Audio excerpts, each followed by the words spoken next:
Ladies and gentlemen, welcome back. It's the best time of year.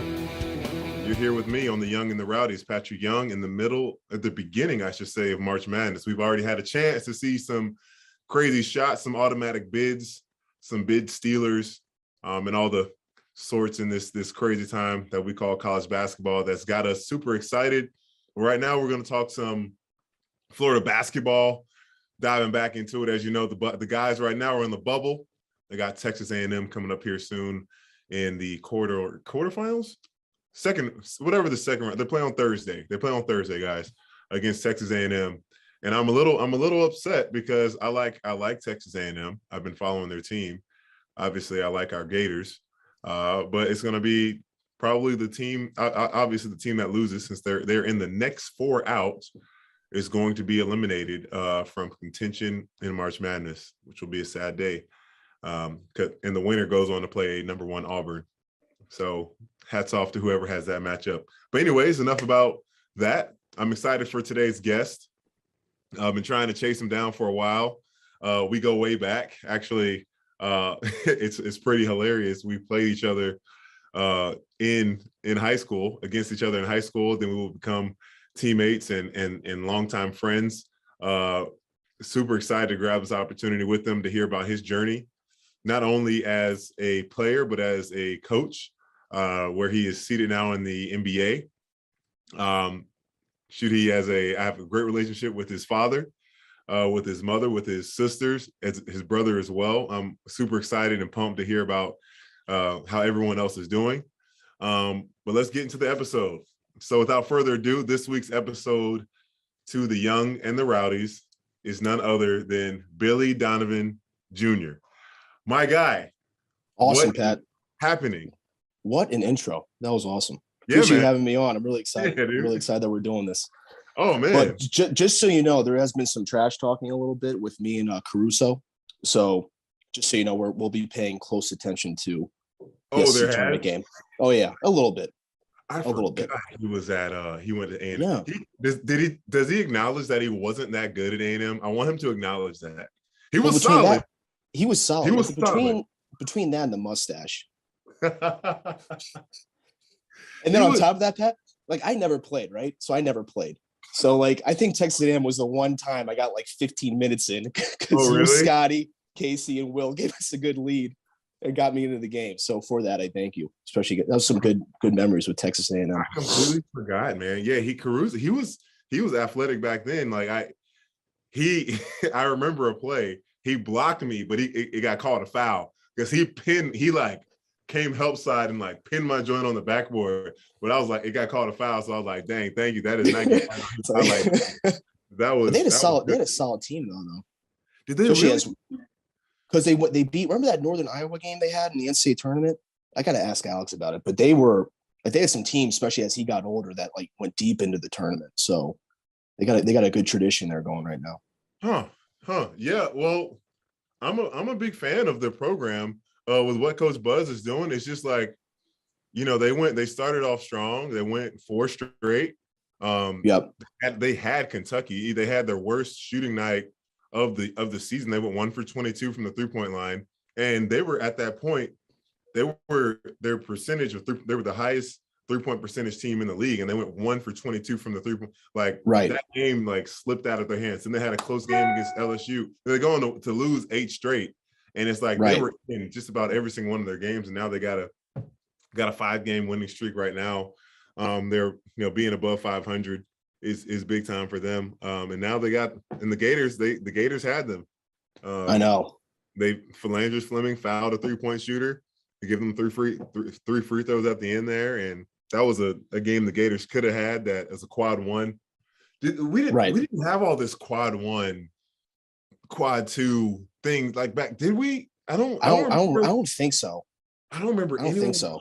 I never heard about that until this year. Yeah, I recently heard about it, and that's funny you brought it up. But I was like confused. I didn't know what, because I'm like, when we were there, I don't remember anything like that happening. Right? To my understanding, it is a team that is the net 75, like the top 75, and if it's a road or a neutral site game, that is a quad one game. I'm not sure what it is when they come to your place, if that's a quad one, like if you like, I know when the Gators beat Auburn at home, Auburn was number 2 in the country. I know that was a quad one win, but I don't really care too much. It's like at the end of the day, hey, just win the games you're supposed to win. Right, 100%. Good teams will just win games they're supposed to win. Right, yeah. and to your point with with Texas A&M and their ability to shoot the 3-point shot, like teams that have success, I feel like in the postseason can make those shots, and even like the underdog, the lower seeds, and whether it's a conference tournament, the NCAA tournament, a lot of those teams stay around with those heavy hitters because of the 3-point shot. So it's going to be interesting to see that some of those teams that really shoot the 3 ball well. But to your point too, if they're not making any, it's hard to win. It's hard to win. Oh, have you been able to keep up with any SEC? But I would think not, because well, first I'll tell everybody where you're at right now and what you're doing, and then we'll dive into a little bit of SEC and just your journey and all that stuff. We'll, wherever it goes, man. These just a conversation, conversation. Yeah. So right now, as I was telling Pat earlier, I'm in beautiful downtown Detroit, where it's still freezing and windy. So we're in the Midwest for sure. But so my role right now with the team is video coordinator. And so basically my responsibilities in my role, it's a little bit of everything. I'm on the floor with the guys as far as player development, helping our guys on the court, assisting with scouts, player development projects, basically anything video related that we can teach or scout. That kind of falls in my domain. So it's a great opportunity to learn the league, learn players, learn coaches, learn organizations. So it's been, this is my 3rd year in the video room now. I had my 1st year with Coach Monty Williams, who you played for, Pat. Yeah. So just an unbelievable guy to be around. And then, but the amount of knowledge I've been able to, to learn has been incredible. So just still trying to soak it all up as much as I can. And I have nothing but amazing thing to say about Coach Monty Williams, man. He is like, he's one of those people where it's like, how can anyone not like this guy? Right. Like, even though, of course, there's times where he's got to get on guys and he's got to be, he's still so compassionate and understanding. Mm-hmm. And I'm just like, my only thing was like, I wish I would have had more time with him. For sure. I feel like he was such he is, if you want to be receptive to it, he is a molder of men. He is a guy I look to, your dad as well, that I'm like, yep, those are guys, those are men I want to model myself after, how they love their families, the passion of their career, their consistency, their faith. And I'm like, and I just wish, after being around your dad for 4 years, more than that, and then being around Coach Monty Williams, I'm like, dang, I just feel like I got shortchanged from being around him. I'll tell you this, when I got to the NBA, when Coach Williams told me that I was going to make the team, a week later or so, he's like, hey, Rook, come over to the house. And I'm like, am I in trouble? Like, what's going on? What happened? He's like, hey, man, I'm purging some suit. I didn't know what the word purge meant. Like, I'm like, what? Yeah. I was like, he gave me like 8 different suits. Like, he just gave them to me. Were they baggy? Yeah, they were baggy. They're definitely baggy. They were baggy. I remember watching him like when he was in New Orleans. He had those baggy suits on, and he was cold, stoic on the sidelines. It's not. I think I got most of them kind of fit in to fit me a little bit better. But yeah, he likes that baggy look, man. And I'm like, Coach, you're fit. Sharp. Coach, you're fit. Man, like, Yeah, he's always on the elliptical watching film or reading something from the Bible. He's reading passages and stuff, but it's amazing just where his mind goes. And like the thing, even though I worked with him for only a year, and that was the bubble year, and man, it was so like, that was honestly probably, besides my time at Florida, that was probably one of the best basketball experiences I've ever had. Because you were in the bubble, you were there.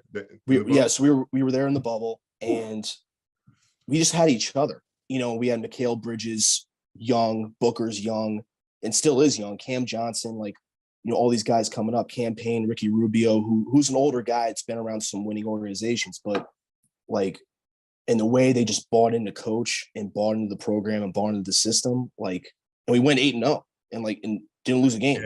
Yeah, that's right.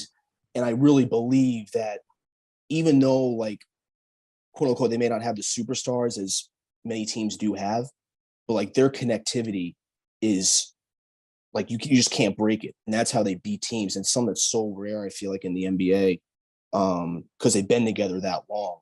But it just kind of reminds me of the teams we had at Florida, just how, Coach Monty like always rely on the connectivity piece, because at the end of the day, like, a team is going to beat a group of individuals, whether it's one individual, two, like whatever it is. And it's so cool to hear him preach on that, and the way they play is really remarkable. Dang, I didn't realize you were in the bubble. Like, well, you went. What was the journey after? You, for those fans that don't know, Billy, where did you go to play right out of high school?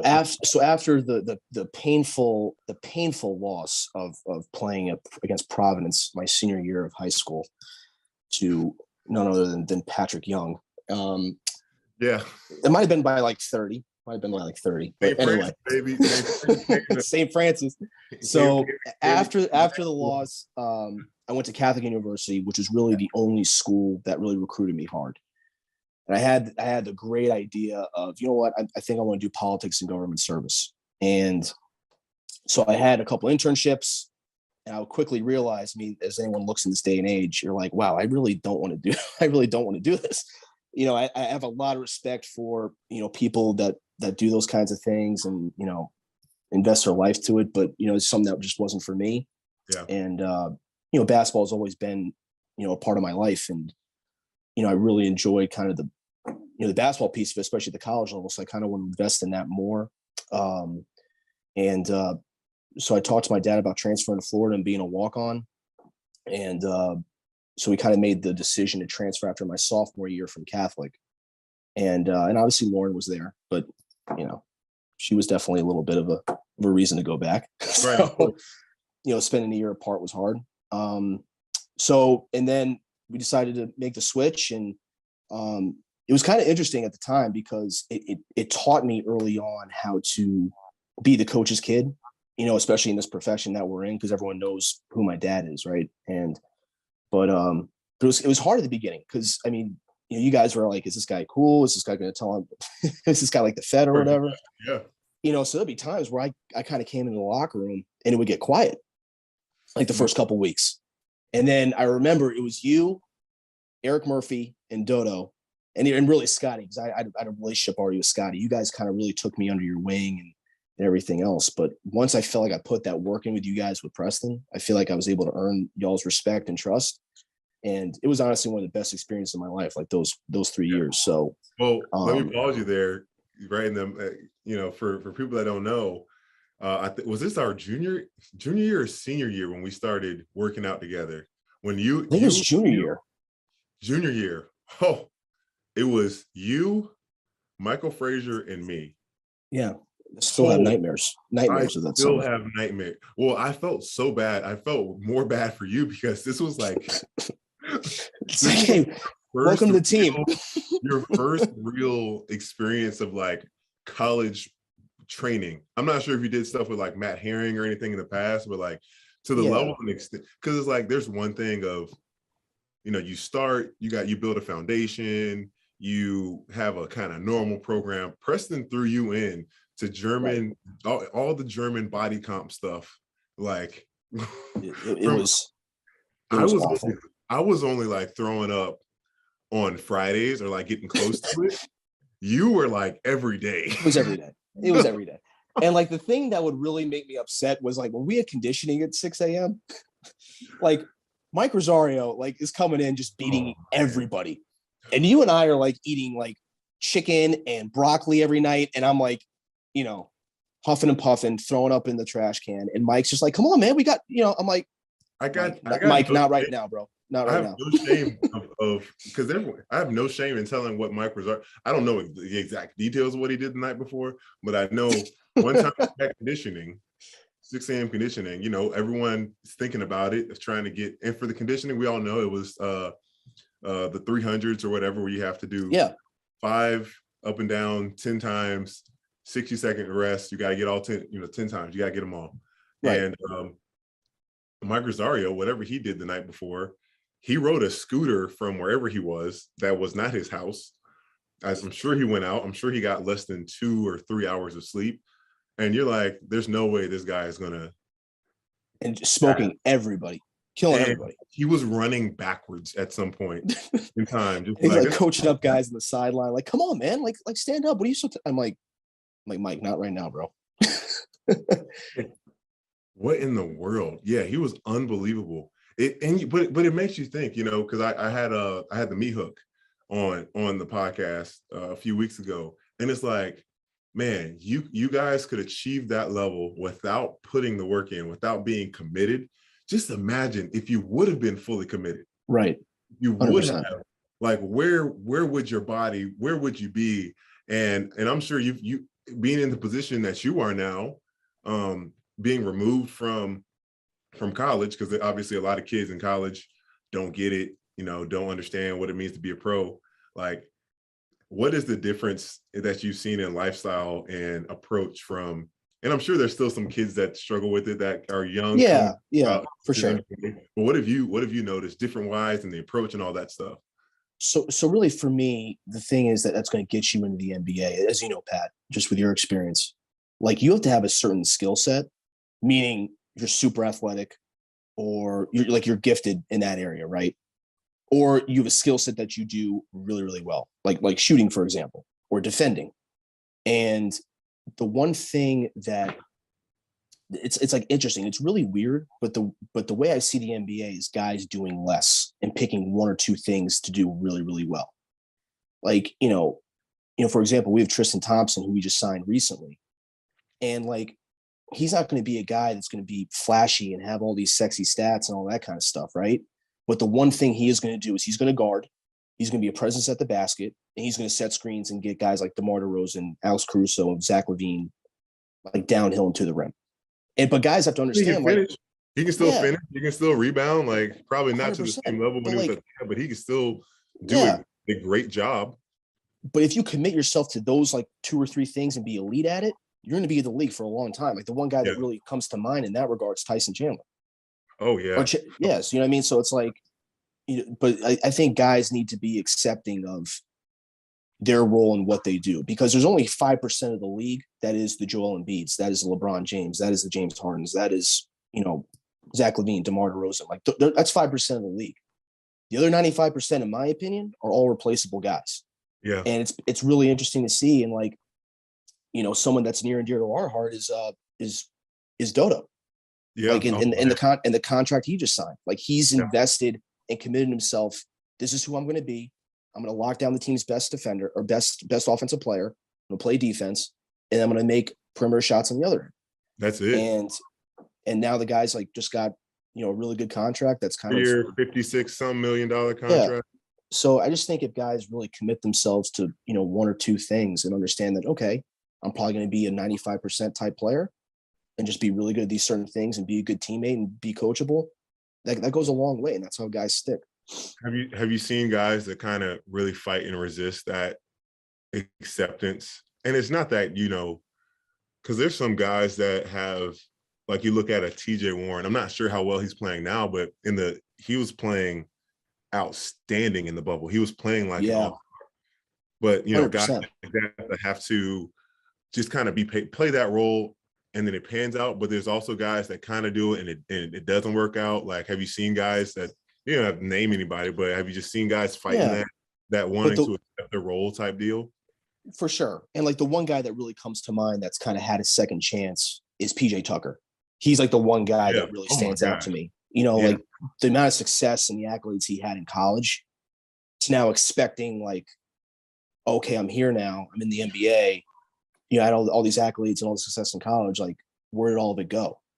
And it took him to, like, go back to Europe, to have to understand, like, okay, this is what I need to do. And how he built himself back up and completely redefined himself, like, invested in his body, invested in his preparation, you know, picked a couple things where he's going to be really good. Now the guy's like 34, 35 years old, won a championship, and is now on arguably like the best team in the East. So so I think his story. He's like the biggest guard.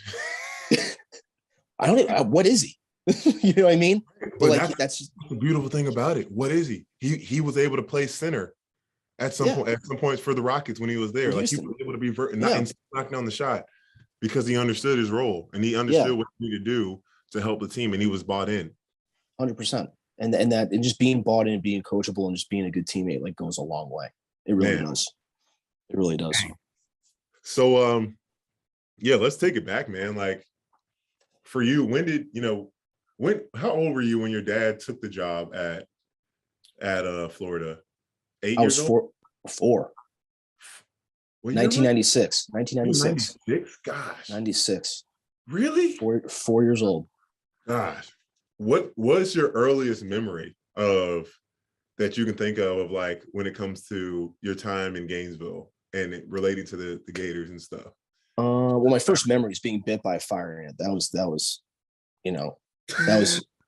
as weird as that is, but like, because like in Kentucky and West Virginia, like you have black ants, you know what I mean? So like you just let them like crawl on you or whatever, and then all of a sudden you come to Florida and you see a fire ant and you pick it up. It's like you're not thinking of anything. It's like, wow, that was not a good idea. So that was my first experience in Florida. Pick it up.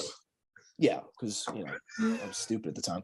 But really, like probably the teams I remember early on was like the first 2000 Final Four team.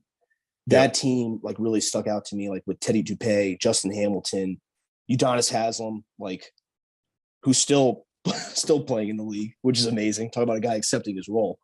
But that team was probably the first time, or really first memory I had of Florida basketball. And obviously Florida being the football school that it is, that was really like, obviously they went to the Final Four in earlier years with Coach Kruger, but that, I think that was like the beginning point of, Florida basketball as it's, viewed now. And it kind of put Florida back on the map a little bit.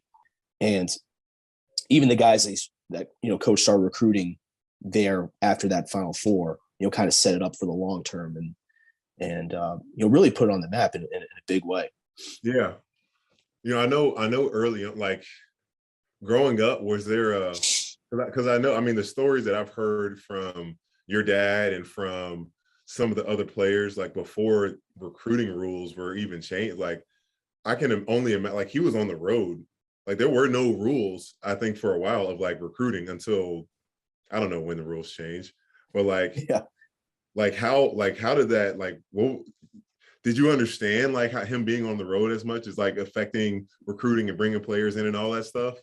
No, I had no idea. And, I think his work ethic in a lot of ways came from playing for Rick Pitino and working for Pitino at Kentucky. Yeah. Because that's how the 20-hour rule got put in. You know that, right? Yeah.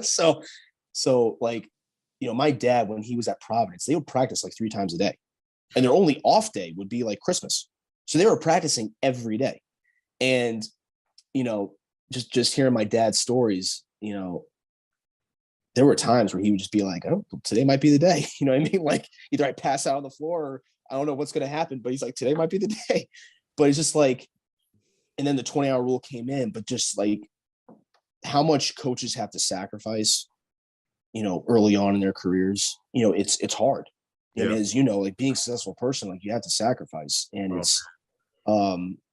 it's not a glamorous job, and it does get muddy and it does get mucky, and it could be a lot on families, but at the same time too, like the amount of success and like the blessing that my family's had being in Gainesville for 19 years, that's unheard of. Yeah. But that's because of the foundation that he set, and really like leaving on your terms, Yeah, 100%. Like that's so rare. And like, then you get to the NBA and like, you see these coaches that are there for 3 or 4 years. People are like, oh, that's plenty of time. I'm like, really? You know what I mean? It's crazy.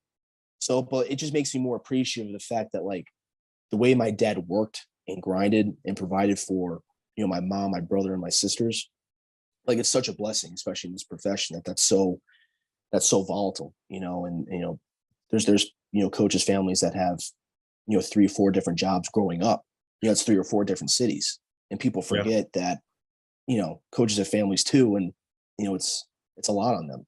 But so what did you guys do in and like when you had a chance, when there wasn't recruiting and there wasn't, like, what'd you guys do? Where, like, any family vacations or something that are very memorable, or something that, like, a trip or something?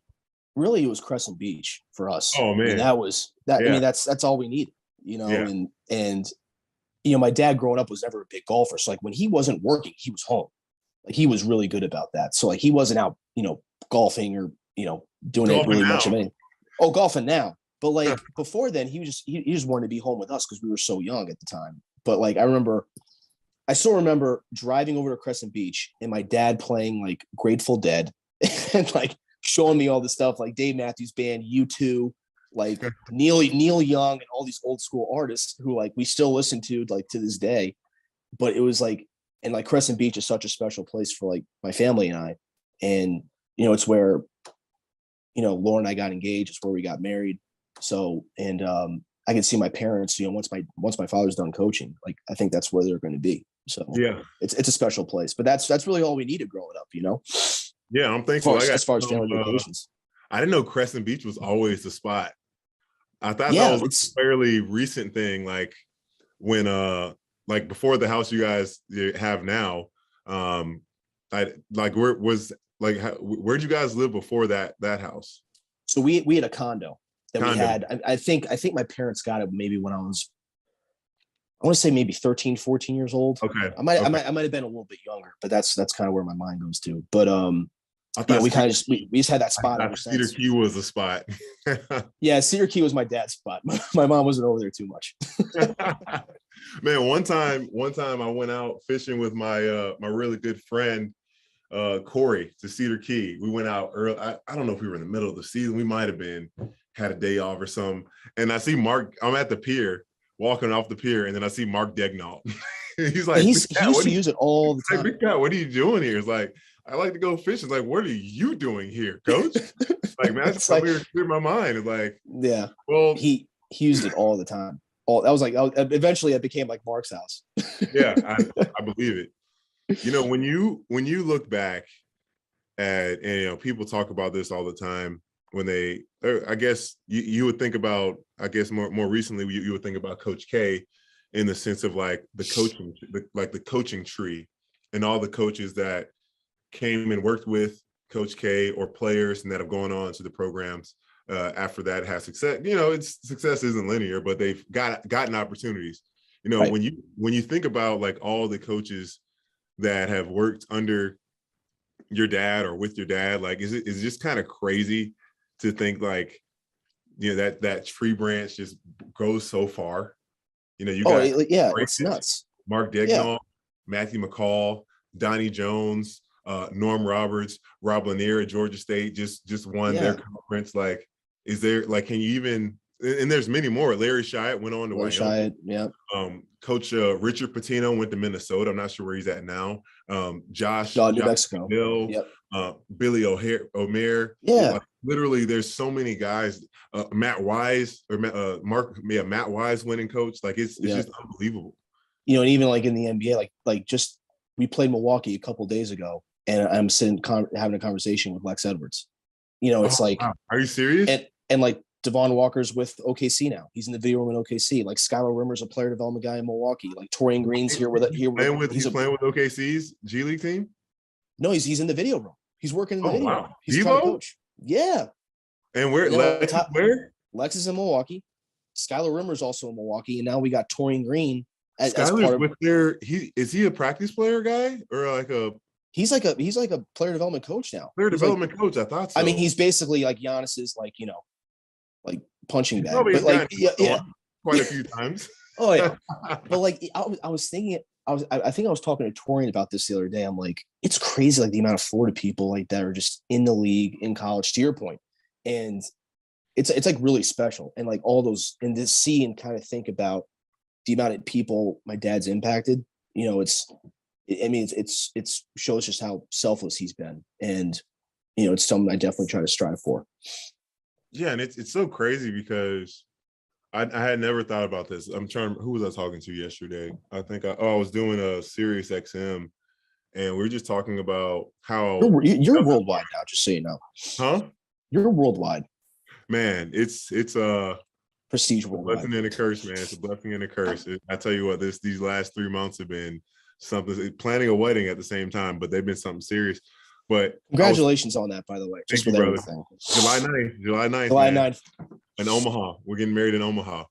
But I was just thinking about, like, okay, there's recruiting, there's getting players, there's like if I get hired as a coach, a college coach somewhere, first things first you do is you get like your coaches. Like the first thing you usually do is you got to get your assistant coaches. Do you keep the ones that are there? Do you bring new ones with you? Do you bring then you have to get your players, keeping your players, transfer portal now, meeting with the families, recruiting continues. This coach wants to get an opportunity somewhere else. Like do you like, nah, man, don't leave me, or I want you to. And I think, just you're and it's crazy because like Shaka Smart, he was the one that recruited me to come to Florida. Like he was the one that I was connecting with consistently. Of course, your dad was a big part as well, but he never coached Shaka Smart. He never coached me a day of my career. He was going before I got there. Right. And would I have loved for him to stay? Absolutely. I would have loved for him to be my guy. But it just goes to show, like, could your dad, I'm sure your dad could have been like, oh, no, man, come on, you need to stay. But it seems like through the time, my 4 years I was there, I probably had 12 to 14 different assistant coaches that all just got opportunities to be a head coach somewhere else. And it's just like, it's mind-blowing. Yeah, it's crazy. Everyone, quality, great guys. Even Burno, even Rashawn Burno. I'm not so. God, love Coach Burno, man. He's over in Northern Illinois now, head coach in Northern Illinois. Yep, doing his thing. It's been well deserved. He's deserved that position for a long, long time. So I'm finally happy. It happened for him. But just one quick Burno story. Oh yeah, if you got any John Pelfrey stories as well, let's get some of those. Get out there, Billy. So, but anyway, Dylan! Screeching. But so Dylan, you know how Burno like loved to bring in like the shoe swag. That was like his thing. And that's like when the KDs and LeBrons were starting to come out and become like more and more popular, and they were colorful and all this other stuff, like stuff that I would wear, like I just shouldn't wear. But Burno would always bring him in. So I remember one day, like coach was like a little late for practice, and we were all like, "What's this guy doing? What's going on?" And then here comes coach walking down the stairs with his shoes on. With Burno's shoes on? Burno's like colorful Kevin Durant's on. so just to like rub it in his face, but like. And like going back to your staff, I just feel like he did such a good job of hiring guys because the staff always seemed to have a good time, whether like it was with them or with us. Like their bond and their connection was like so good, and like stuff like that would happen all the time. And because I feel like whether it's a college season or an NBA season, like the season's long, and if you're not going to be dealing with people that you don't want to be around, like it makes it that much longer. So you got to find people that you want to be around every day. Yeah, seriously. I think they all just really enjoyed each other. I mean, from top to bottom, literally, like it's so cool. Like Darren Hurts was never guy coach, but he was like I called him coach. I called him Coach Hurts, but now he is like assistant coach at Dayton Flyers, and now Oliver Winterbone, he's helping people get connected in coaching. Like I was thinking about getting into coaching for a little bit. Say, hey man, if you're ever interested, let me know. That's what I do now. Before we move on, let me tell you guys a little bit about our partners over at BetRivers Sportsbook. If you haven't signed up with BetRivers yet, now is the time because they are offering a $250 match bonus for your first deposit. But what sets them apart is that they require just one play through to turn your bonus into cash money. With their new Rush Pay Instant Approval, withdrawing your winnings is safer, more secure, and more reliable.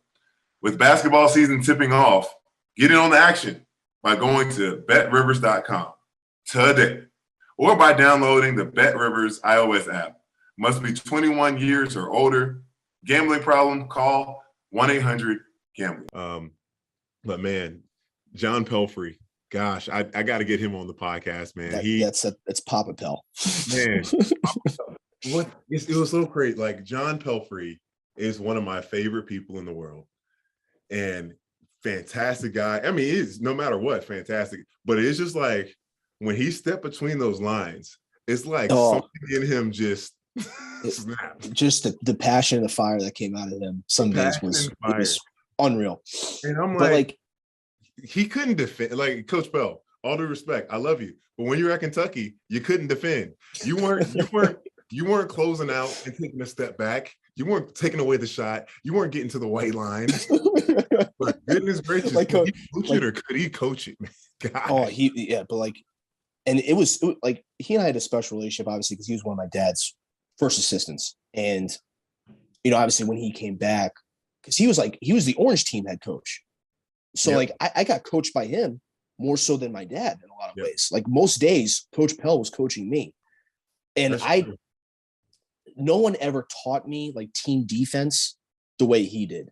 And like the one guy that really taught me a lot about just basketball and positioning and work ethic and how defense is basically, it's a team effort, not just an individual, was because of Coach Pell. And like, even just listening to him talk or go through film, like he was an expert at all those things. Yeah. And he was such a good coach. And I absolutely loved playing for him, even though I murmured probably a lot of stuff under my breath.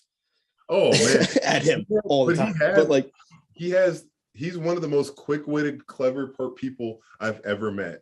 Just the things that he would say that come off the tip of his tongue, and there are Pelfreyisms. And I can't even explain them. Like the people, you would have to be there to just be like, what the heck did he just say? Yeah, and it's just like I remember it, but it hits me right here. But he would like say like things like, you know what, guys, if we were all doctors and we were in the ER right now, with your effort and your attention to detail, we would have dead patients all over the emergency room. And we're all like, wait, what? But it just only highlights how urgent the situation was at the time. And then like I remember us being at Auburn, like we're not playing well. I think like we were definitely like top 10 in the country at that point. Like we were playing really, really well. And I think Mike Frazier might have blown a pick and roll coverage or had a bad closeout stance, opened up his stance, whatever happened. And like Coach Pell wasn't yelling at him. Like the calmest question I ever seen him. And he asked Frazier, he's like, are you concussed? like it's just like that. And like just some of the stuff how he would just go at guys like and just try to grab guys' attention was unreal. But like he was so much fun to play for.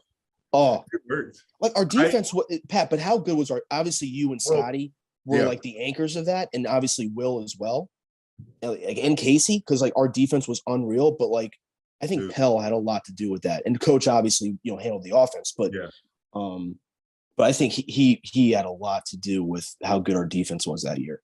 Well, yeah, I want to give I 100% give credit to Coach Pell. Like, but for me to start. I want to give credit to Larry Shyatt. He was the first one that taught me, that white line defense and understanding that. And Coach, and your dad helped me understand like pick and roll defense. But John Pelfrey, he took me to another level and understanding. Like there was one time we had film, and we just came off of a win, and this was more of a like encouraging film. Like, guys, this is the picture. This is what you guys. It was insane. It was like. The ball shifted from wing to wing, and everyone in sync, just at the right time, at the right position, jumped to the ball, got to their 2 pass away position, got to their denial position, jumped to the ball, and he's like, "This is championship basketball. This is it right here. You guys get it." And I'll never forget. I'll tell this as well. Do you remember what we did at the beginning of every practice? Do you remember? I don't know. I don't know. After we stretched and did our warm up, do you remember what drill that Coach Pelfrey had us doing every time? Was it the closeout drill? Nope, it was the dribble handoff exchange. Oh yeah. The dribble handoff and just position and that. Oh my gosh, it just got to the point where, and that's how it's going to be when you got 18, 19, 20, 21-year-old kids. You're not going to really understand the benefits of doing like the big picture of like. And Coach Nick Saban says this, we're not going to do this till we get it right. We're going to do this till we can't get it wrong. Like, so and it was that type of deal. And I just remember one time coming into practice and we're like, oh, we got to do this again. We got to do this again. Like going through the motions. And then your dad's like, he didn't laugh. He's just like, all right, guys, I'll see y'all back at 10 p.m. Yeah. Right now. or the best, he would do that, or he would start practice over. Where's Preston? Preston, get out here. We're starting practice over. Stretch these guys out again. Oh man, yeah, that would happen. That would happen often.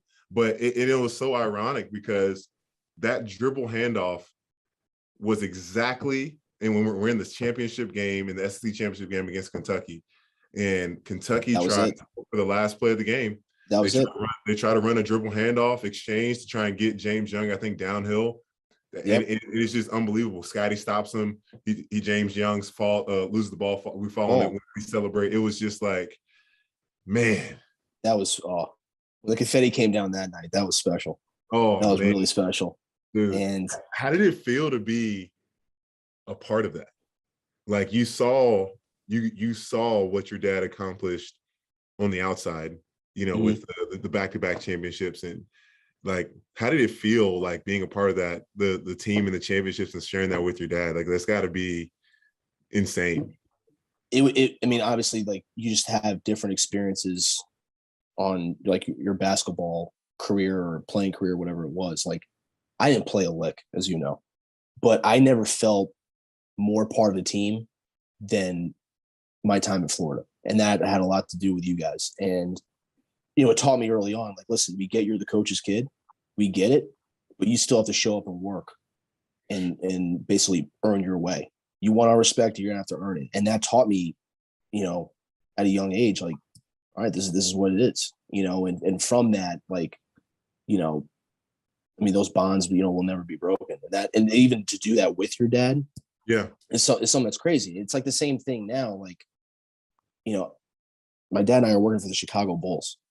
Like it's crazy, like that's like a once in a lifetime thing. It just makes you think how fortunate and blessed you are. It's, words can't describe it really. Not even just working, but like you said, arguably one of the best teams in the East at one point, number one team in the East. But like another thing, like that you have to give credit to you for, man, you had a torn rotator cuff. Yeah. Labrum. Yeah.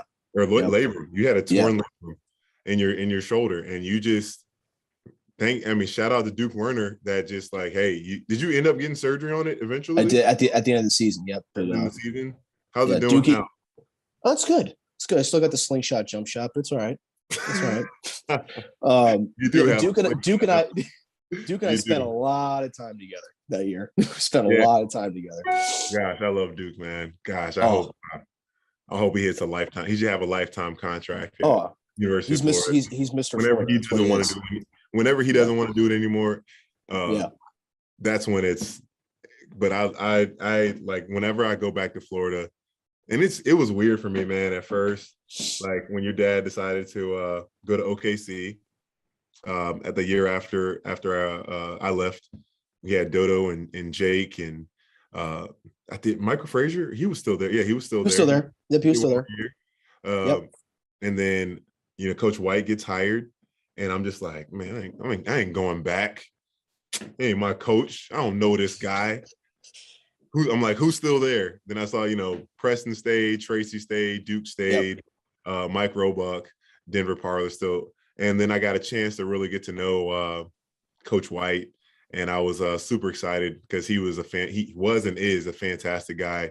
It's just like, even from Denver, Denver's like, for you guys don't know, he's the SID, Denver Parler, and he's like, I'm completely blessed to go from Billy Donovan to Mike White. I could not have gotten a better pairing of coaches to work with. They are the standard of coaches to work with the media stuff, with whatever it may be. And Coach White's awesome, man. Have you had a chance to get to know him a little bit? Yeah. And like the one thing I will say is, like, whenever I am in town, like in the off season and stuff, like, he has my grandfather and I come by, whenever we want, just to watch individuals or practice. And he's been so open and, gracious with his time. But the fact that he's been able to do what he's done as far as getting to the tournament and being competitive in the SEC. Like, especially now that college has changed so much. If you think about like when we were there and the fact that, all the things that he's done and accomplished there has been, incredible. And it's just amazing how much college has changed and how, these coaches just keep learning how to adapt to, their new surroundings and new environment and still try to find ways to be competitive and try to win games. Man, it's crazy how much the rules have changed so fast. It's nuts. It's crazy.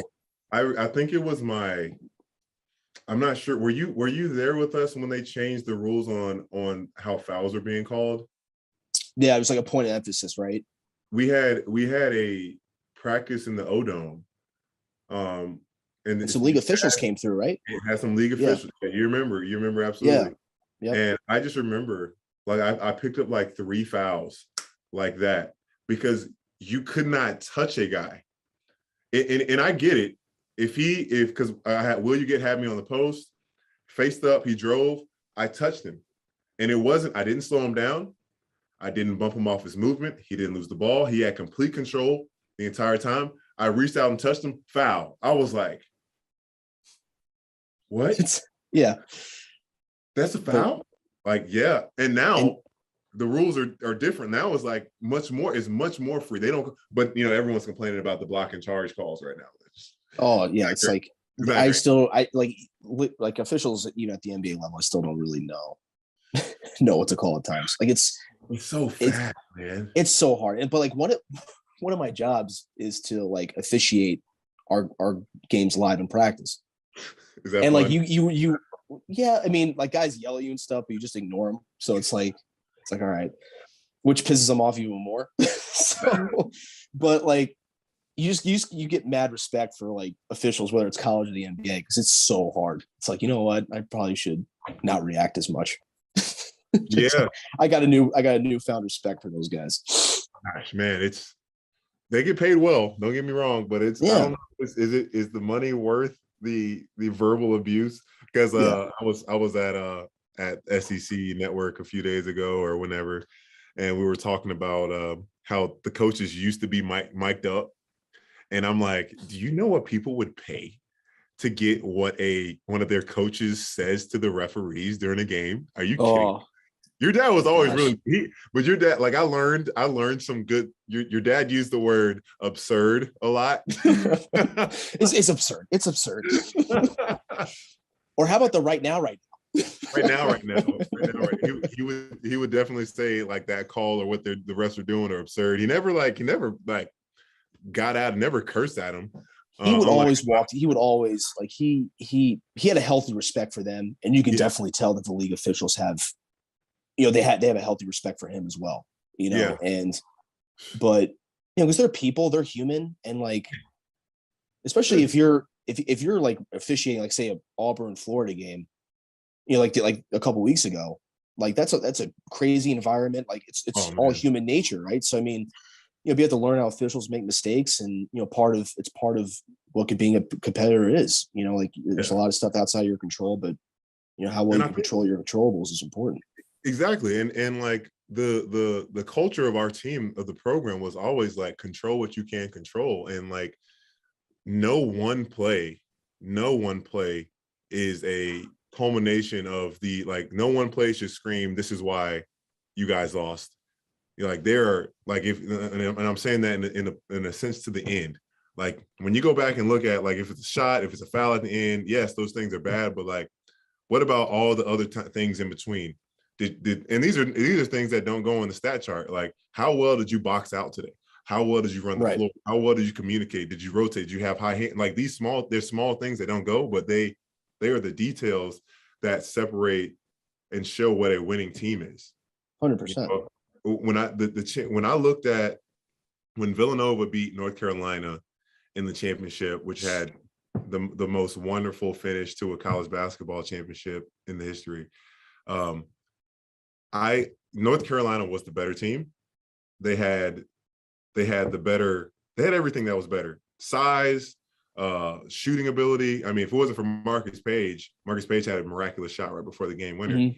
But Villanova, they reminded me so much of our team. Like they did, 100%. They denied the post. They like every time it was Bryce Johnson, I think, your dad recruited to come to Florida, but he didn't go to North Carolina. Like he couldn't get anything easy because there was high hand, there was ball pressure. Whenever they wanted to make a post pass, it was always had to work. There was always denials. There was rotations. They were boxing out. They were being physical. The guards were competing with the bigs. The bigs were like, it was unbelievable. I was like, Villanova is putting themselves in a position to win this game. And and then like you had a three-headed monster right there with Ryan Arcidiacono, who we had here last year in Chicago. You had Mikal Bridges, Jalen Brunson, like just dealing with those three dudes, like defensively, like good luck to you. No, Bridges was there. Yeah. But it's good luck dealing with those three. So let me ask you this: like, you were with the Spurs a little bit, then you went to the Suns, and then now you're with the Bulls. But I'll just ask you on the level of, first off, what have you noticed different with your dad's coaching style from college to NBA? Because I know it's different. The game is different. The players are different. Like everything's different. It's so different, and it's just amazing to me how good these guys are. Like it's incredible, just the skill set and just their sheer talent. And when I first got hired by the Spurs, I worked for their G League team, but it was really cool because at the time, we had Ed Ray Messina, who is now a head coach over in Milan in EuroLeague, who was like, oh yeah, sure is a long time EuroLeague champion. Like, and I love watching EuroLeague. I know it's because you've had experience there. Good league, but man. Yeah, it's great. So he's over there being a head coach. Like Ime Udoka was an assistant coach there, who's now with the Celtics, and Will Hardy, who's there, with him now with Coach Becky Hammond. Who was that? He was with Milan? Ed Ray is now. Wow. Yeah, it's crazy. So but just the amount of coaches, quality of coaches there, and James Brago was there in my first year, who's now with the Hornets. Yeah. So it's you have all these coaches, and they were so the cool thing about them was we could ask them questions, we could email them, call anytime. So it almost made you feel like even though you're with the G League team, you're still a part, of the varsity club, right? And so that part of it was really special. And I remember this is unbelievable. I'm going to see the Spurs, all this other stuff. And I think Tony Parker, they still had Tony Parker, Ginobili, and Kawhi. They were all still there at the time. And I remember just watching Kawhi Leonard go through an individual workout. And all he was doing was basically just inside pivot, jab, jump shot. That's it. He did that for 20 minutes. And then he left. Then the next guy that comes in is Patty Mills. And all he does for 20 minutes is getting to the corners. Shooting threes, getting to the corner. Off relocation and off transition. Just shooting out of the corner for 20 minutes. Then he leaves. And this before the game, or this is just regular? This is before practice. Okay. And I'm like, but they're not doing these crazy drills. And I'm thinking to myself, I mean, these guys are the Spurs. Isn't there some magic potion these guys these drills that these guys do? Yeah. And their biggest thing with player development is just do simple better. That's it. And it kind of reminded me of the whole Bill Belichick and Patriot way type thing, just do your job. Yeah. And I really like that. You're too simple better. And that's basically what it was. And that's because these guys are so good, you don't need a lot of schemes for a Kawhi Leonard. You don't need a lot of schemes for, a LeBron James and Kevin Durant, because these guys are so good. But if you just take a little bit that they can get better by each and every day and just make them masters of that, which they already are, you don't really need much else. And that's the one thing I learned with the Spurs is sometimes you just got to let guys be who they are. And you know what, coach them and hold them accountable, but hold them accountable to stuff that's simple and the stuff that they can control. Because as you know, guys get bored with the process of becoming really good players. Yeah. And you touched on it, high hands, closeouts, running the floor, rotating, taking a charge, and all that stuff may not be whatever word you want to use. It may not be, satisfying or whatever, but that goes into winning. It's not always the most fun. It's not always the most fun thing to do. No, it's not. But that's why, Jay Kurtz had the success he had when he was at Florida, because he was willing to do those things. And like, I think that, this, even like with Coach Monty, because he was a Spurs guy, as you know, and I think the best coaches always coach and hold guys accountable to the simple stuff. Yeah. And then, you know what, like let those guys be who they are, but these things are like the non-negotiables, if that makes sense. Is this DeMar DeRozan's first year for the Bulls? His first year. Yep, his first year. Did you guys have any idea that he was going to explode this much and like be a superstar in this season? Like, I personally did not, like, because he came in my second year when I was with San Antonio. So okay. I met him very briefly then, but he had no idea who I was. So, but even just being with him, like, his investment to his body and to his game is like, it's what being a pro is. When I think of being a pro, like DeMar DeRozan is that guy. Yeah. And even like, like Zach LaVine, who's still young, the strides he's made over the last 2 years. I think having guys like coming off of an ACL, it's crazy. Like the amount of stuff he's learned and how much he's grown in that area has been unreal, and he's getting better because of it. And then having another guy like Nikola Vucevic, who's been in the league forever, man.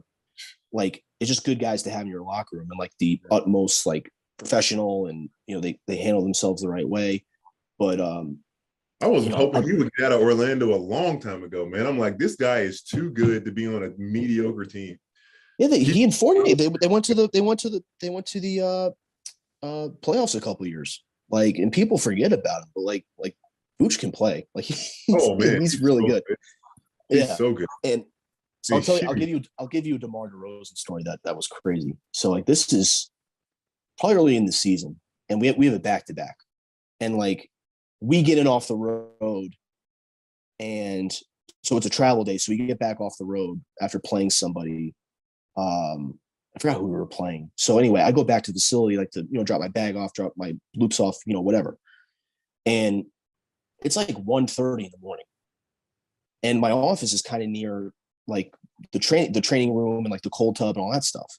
It's like 1:30 in the morning. And I'm like, someone's in the cold tank. And I look inside, and it's DeMar. And just like, I'm like, okay, this guy's legit.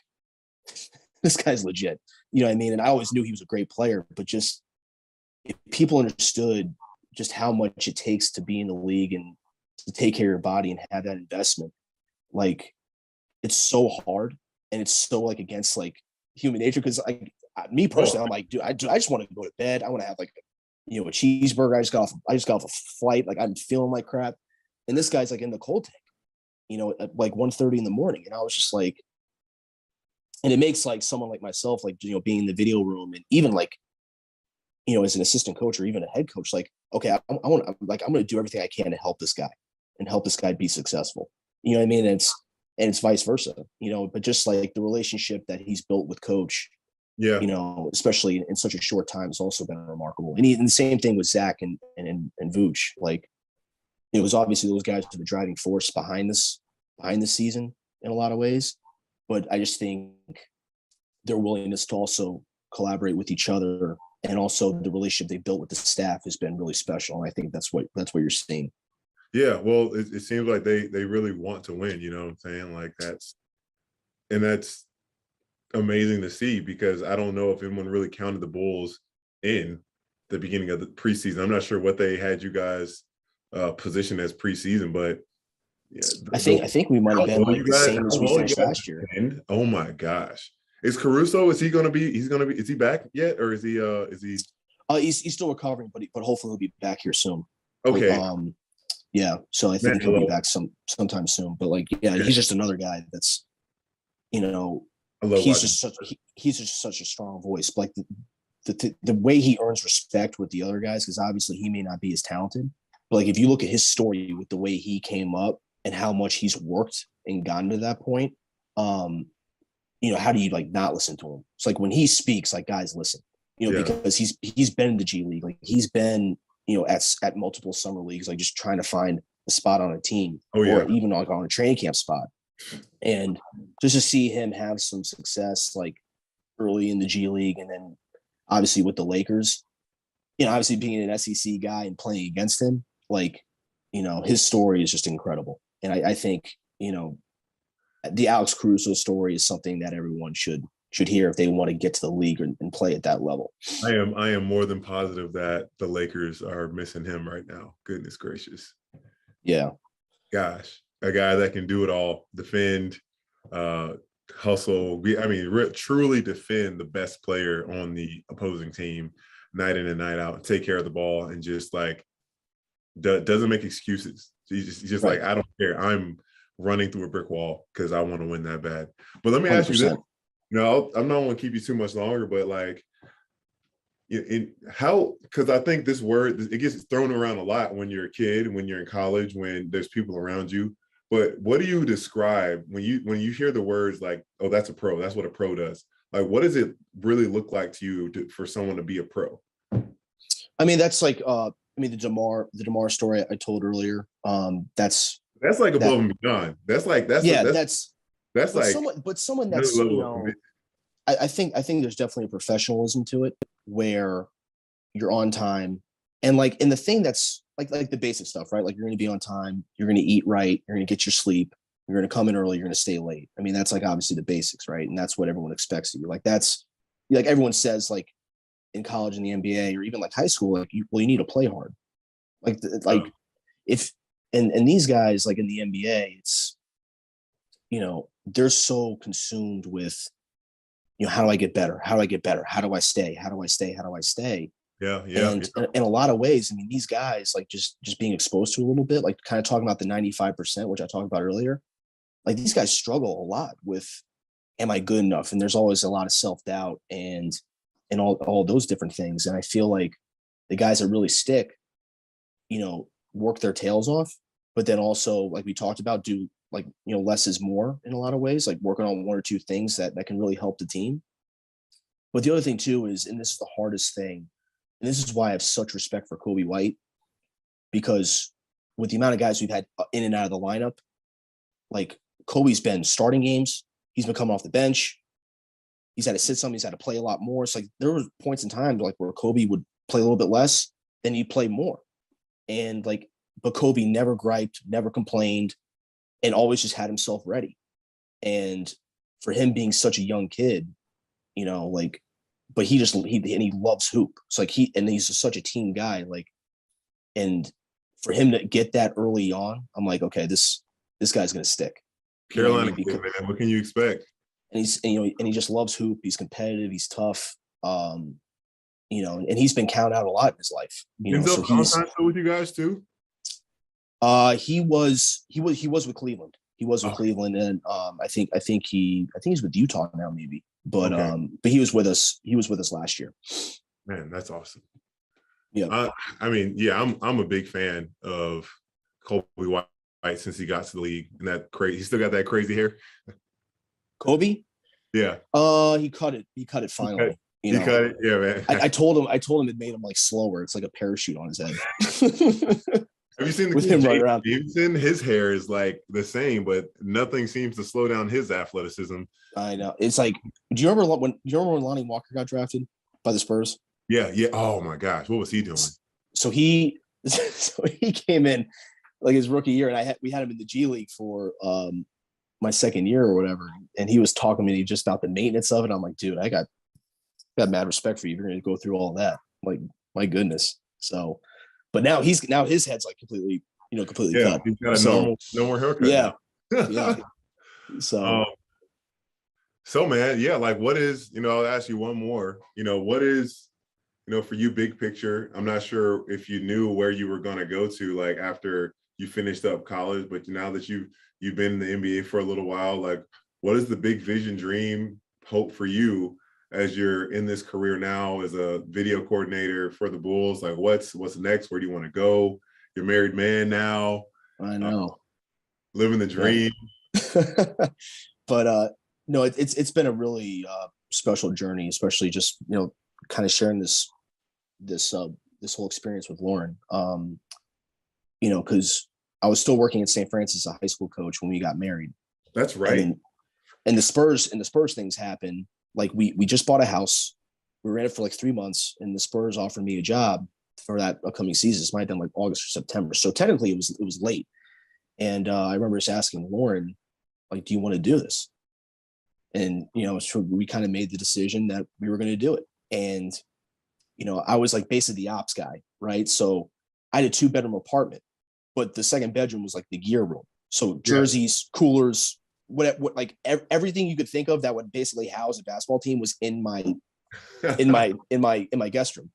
And when Lauren came to the apartment for the first time, she's like, oh, like she gave me like one of like, oh, okay, this is what it is, kind of thing. What it is. So then going from San Antonio to Phoenix, and then going through the whole COVID pandemic with her, with like just being us two in Phoenix. Were y'all apart that whole time during the bubble? Yeah, we were apart the entire time. So we didn't see each other for probably 5 to 6 weeks, probably.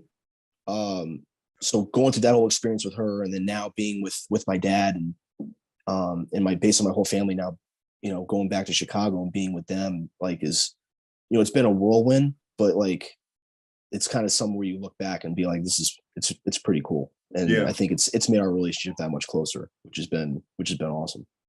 So what's next, man? College, I mean, in the future, who knows how soon, but is the dream one day to coach college, head coach, NBA assistant, or? Yeah, I mean, it's definitely up in the air. I mean, I absolutely love what I'm doing now, and I'm kind of at a stage where I'm learning, but I definitely love the NBA. Probably a dream job for me would be a head coach. Yeah. Which is, and there's only 30 jobs. So right. It's obviously ultimately competitive, but I just want to be somewhere where I can bring value. And, the one thing I really took from Coach Monty, just being with him, is just being that servant for others, and having that servant leadership, which I know he talked about with you. And it's like, it's so real, and obviously these guys are making all this money and like they're the best in the world at what they do. But at the end of the day, these guys, you can still put your arm around them and try to help them grow and get better. But that's what I ultimately love doing. Like wherever I can bring value and just help build people up and serve at the same time is really, what I'm looking for. Just being part of something that's bigger than myself. That's really what I'm looking for. So wherever that leads me, that leads me. So I just try to tell people all the time, man. And when they ask me about like, I still think there's there's a lot of growth and potential that I want to achieve and things I want to do. But I'm like, hey, it takes nothing to live in the moment where you are now, and to be who you want to be, or just be that person now. And like being a servant leader, treating people well, being kind, being loving, being aware of what's going on around you and how you can serve. Because I think that truly, even though I was still immature in college, of course, and like those relationships and things that I formed in the past helped me to get to where I am now, working with the SEC, doing this podcast, getting my job here with Tim Tebow Foundation, like all those things, those seeds that were planted. So I want to commend you on that, man. And really thank you for allowing me this little bit of time to connect with you. I'm sorry you're stuck in Detroit. No, it's not bad. It's not that bad. It makes you appreciate Crescent even more. 100%, 100%, especially at the end of the season. But no, Pat, I just wanted to say, thank you for having me on. I just want to say congratulations to you and your fiance, and all the things that you're doing. I know this was a dream come true for you, especially with the analyst job, especially with the glasses and the hair. I mean, you're looking. And the hair. Yeah. I got the braids right now, man. It's like the Jimmy Butler look. But no, I just Lauren and I always tune in when you're in studio, and we always enjoy watching you. So you're doing a great job and just representing. Just try, I'm sure it's so hard to refrain from like rooting for Florida, but it's like it's sometimes because it's like I do the podcast and I do and I often say like I have a Florida Gator podcast and like I got to be on the SEC and I be like all proper, be like the Florida Gators. Yeah. Oh man, no one's giving me a hard time on Twitter yet. Yet. That's the thing. Yet. Oh man, when I got it bad from Auburn when Auburn because they had almost lost to Georgia at Georgia, and we were about to interview Coach Pearl, and I didn't know he was listening, and I was like, I was like, man, Georgia deserved to win that game. And then Coach Pearl heard that, and he went off. Oh, he went off on me. No. Auburn deserved to win that game. No, we all right, Coach. We won the game. I'm like, all right, Coach, you got it. My bad, Coach. Y'all just didn't play good. That's all I meant. And they got after me on Twitter, but it's a blessing. Talk about fiery. Talk about fiery. Oh man, Coach Pearl. Honestly, man, I love seeing Coach Pearl from this dynamic, man. I love the guy. Yeah.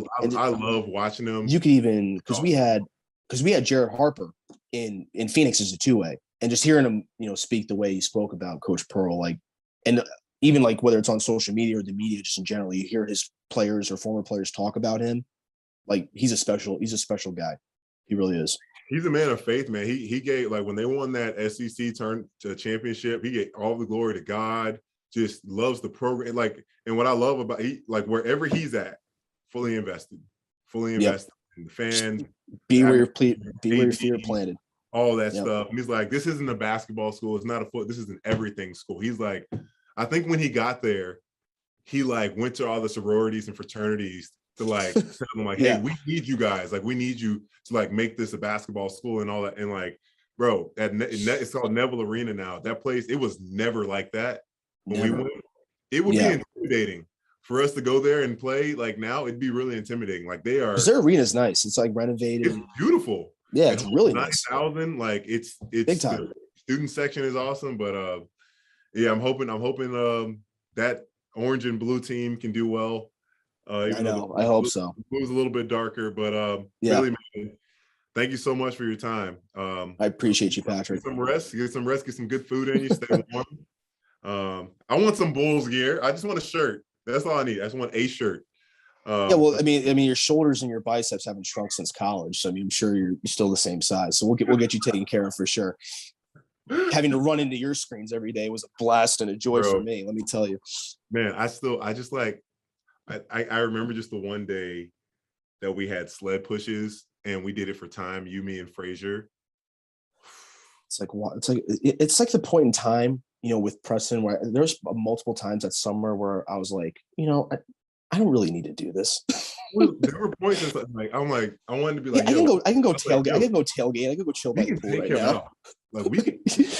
I think you did talk to Frazier and I about that at one point. We could do it. We could F this guy. We could do it. Yeah. Good old Preston Green. But all right, my guy, I appreciate you so much, man. Enjoy. I'll be watching you guys for the rest of the season. Finish strong. Continue to bring value. People talk absolutely, about, man. I think people talk about sometimes about I can't remember the word, but influence. They talk about influence all the time, but impact is 100%. Impact is way more important, I think, than influence. There's no question. Impact is stays there longer, and you're doing that. Even though you might not see it instantaneously, you impacted us and our team and me in that year, in the times that we were together, man. You definitely did. It's just doing the right things and doing what you're supposed to do. That's what you're supposed to do. Right. It's not, we're not always going to get acknowledged for that, but when we do, it always does. It feels nice. But man, thank you so much for your time. This was, I don't know what episode of the Young and the Rowdies, but this is Billy Donovan Jr. He is with the Chicago Bulls, doing what he can to help those guys make it to the playoffs, and then going from there. I mean, they're going to make the playoffs, but once we get to the playoffs, that's going to be fun. That's going to be fun. Yeah, can't wait. We got to get there first, but one step at a time. Getting that win against Detroit, and taking one game at a time. But yeah, brother, I appreciate you, my guy. I love you. Have a great one. You too, Pat. Love you, man. I appreciate having me on. Yes, sir.